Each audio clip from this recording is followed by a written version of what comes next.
मूल्य पर हिंदू राष्ट्र तब बनेगा जब भारत में कम से कम 80% हिंदुओं की संख्या हो जाएगी और प्रत्येक हिंदू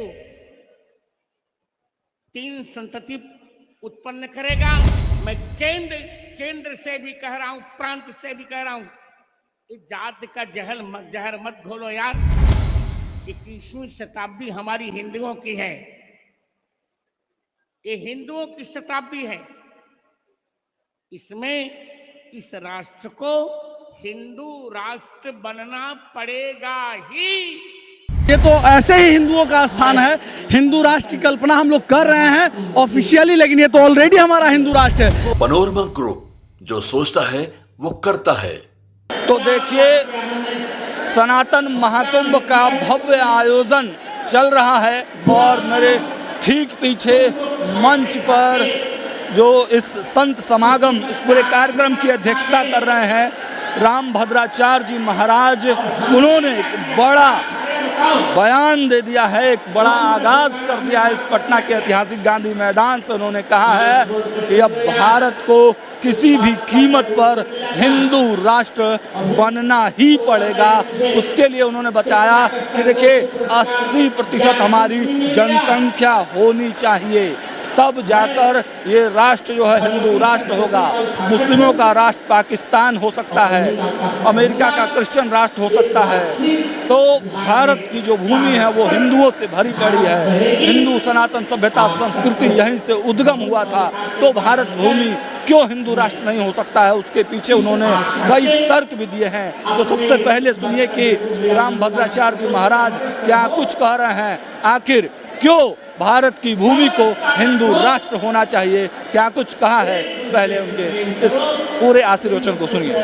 हमने तय कर लिया है, किसी भी मूल्य पर हिंदू राष्ट्र तब बनेगा जब भारत में कम से कम 80% हिंदुओं की संख्या हो जाएगी।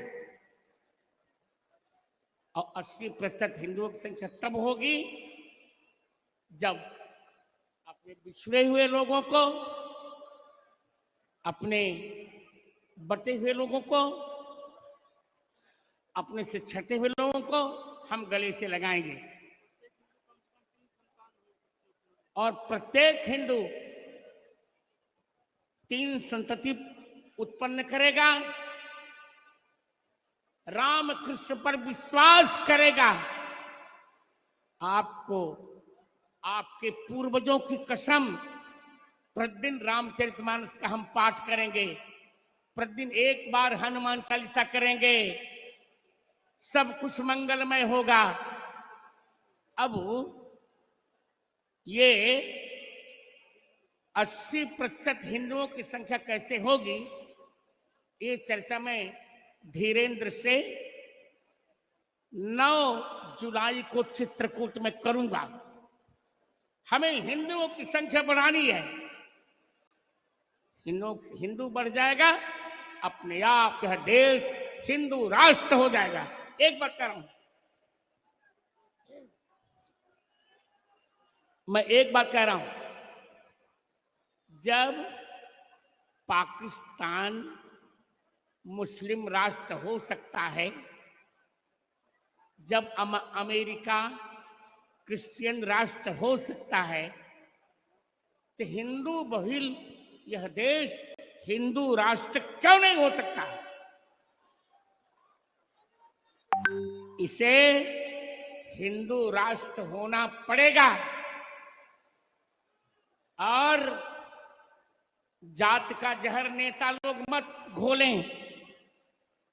मैं केंद्र से भी कह रहा हूं, प्रांत से भी कह रहा हूं, इस जात का जहर मत घोलो यार। सभी एक हैं।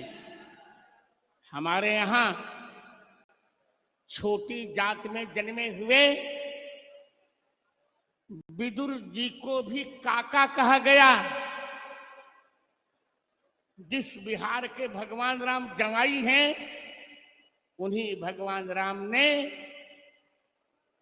भिल्ल कुल में उत्पन्न हुई शबरी जी को मां कहा। और शबरी जी के जूठे फल भगवान राम ने खाए। इसलिए चलिए राम सापेक्ष राष्ट्रवाद की कल्पना कीजिए,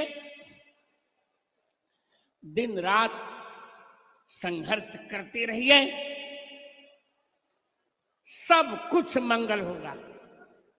और एक बात और कहूं, मैं आपको डरा नहीं रहा हूं, आपको वो जोश में ला रहा हूं। 21वीं शताब्दी हमारी हिंदुओं की है,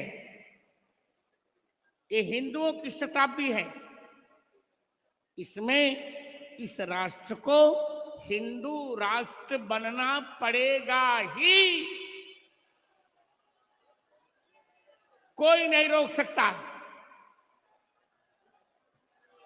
पर एक बात करनी पड़ेगी, सब लोग जातिवाद भूलकर हम ब्राह्मण, हम क्षत्रिय, हम वैश्य, हम चतुर्थ अलग अलग होंगे, पर राष्ट्र के लिए हम सब एक हैं, एक रहेंगे।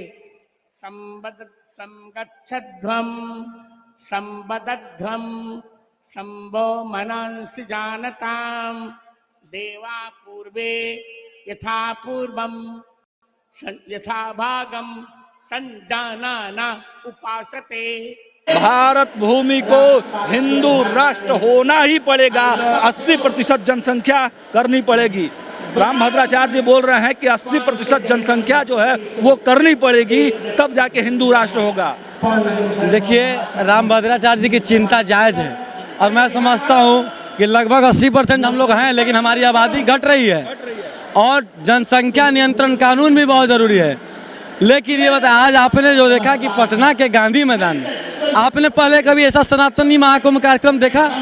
आज तक कभी देखा? सनातन में जागृति लाने की आवश्यकता पड़ गई, तभी हमारे इतने बड़े बड़े संत को आज आना पड़ा। आज वास्तव में सनातन पे निशाना बनाया जा रहा है, सनातन पे चोट किया जा रहा है, सनातनियों को तोड़ा जा रहा है और उसकी नेस्तनाबूद करने की तैयारी आज इस मंच से की गई है। आप देखें कि लाखों के संख्या में पूरे बिहार से लोग आज पटना के गांधी मैदान में सनातनी महाकुंभ में सनातन होने के नाते सनातनी होने का सबूत दिया है। और हिंदू राष्ट्र की बात हुई है, आपने देखा कि एक राष्ट्र हिंदू राष्ट्र की बात हुई है और राम की बात हुई है और परशुराम की बात हुई है। आप देख रहे हैं कैसे उत्साह है, पूरा गांधी मैदान मंत्रमुग्ध हो गया है, लोगों में उत्साह है और नए जोश और खरोश संत लोग भरने का काम किया। जोश और खरोश के साथ हिंदू राष्ट्र का उद्गार हो चुका है। देखिए हमारे साथ नागेश सम्राट जी हैं, आप भी लगातार हिंदू हिंदू की बात करते हैं, क्या लग रहा है कि अब हिंदू राष्ट्र बन जाएगा हमारा ये देश? देखिए, वैसे हम लोग हिंदुस्तान में हैं तो ये तो ऐसे ही हिंदुओं का स्थान है, हिंदू राष्ट्र की कल्पना हम लोग कर रहे हैं ऑफिशियली, लेकिन ये तो ऑलरेडी हमारा हिंदू राष्ट्र है, जहाँ करोड़ों की संख्या में हिंदू है। तो ऐसे ही वो हिंदू राष्ट्र का महाकुंभ में सबको यहाँ आए हुए हैं। देखिए आप लोग कितने लोग आए हुए हैं। भद्राचार्य जी महाराज कर रहे हैं कि 3 बच्चे करने होंगे हिंदुओं को, 3 बच्चे। वो गलत नहीं कह रहे हैं, हिंदू अपने बच्चों की जनसंख्या कम करते चल जा रहे हैं, जिसके वजह से आप अब अल्प की श्रेणी में आ रहे हैं। कहीं कहीं बिहार के ही 4-5 जिलों में आप अल्पसंख्यक की श्रेणी में है, हिंदू अल्पसंख्यक की श्रेणी में, इसलिए वो सही कह रहे हैं। देखिए अब बहुत ही जल्द भारत हिंदू राष्ट्र बनेगा, इसकी भविष्यवाणी राम भद्राचार्य जी महाराज ने इस सनातन सभ्यता संस्कृति वाले सनातन महाकुंभ के आध्यात्मिक मंच से कर दिया है और इसके गवाह लाखों लोग बने हैं। पंडित राम भद्राचार्य जी की जो वाणी है, अमृतवाणी है, ये तमाम जो लाखों लोग हैं वो सुन रहे हैं। एक बार हम आपको बृहद वो जो श्रद्धा से भरे हुए लोग हैं उनकी तस्वीरें भी हम आपको दिखाएंगे कि लाखों लाख लोगों के बीच में सीना ठोककर राम भद्राचार्य जी महाराज ने स्पष्ट रूप से ये कहा है कि इस बार अब जो गूंज उठेगी वो हिंदू राष्ट्र की गूंज उठेगी। 80% संख्या करना है और हिंदुओं को कम से कम 3 बच्चे पैदा करने हैं। लगातार अपडेट्स हम दे रहे हैं, देखते रहिए न्यूज़ 8। बहुत बहुत धन्यवाद।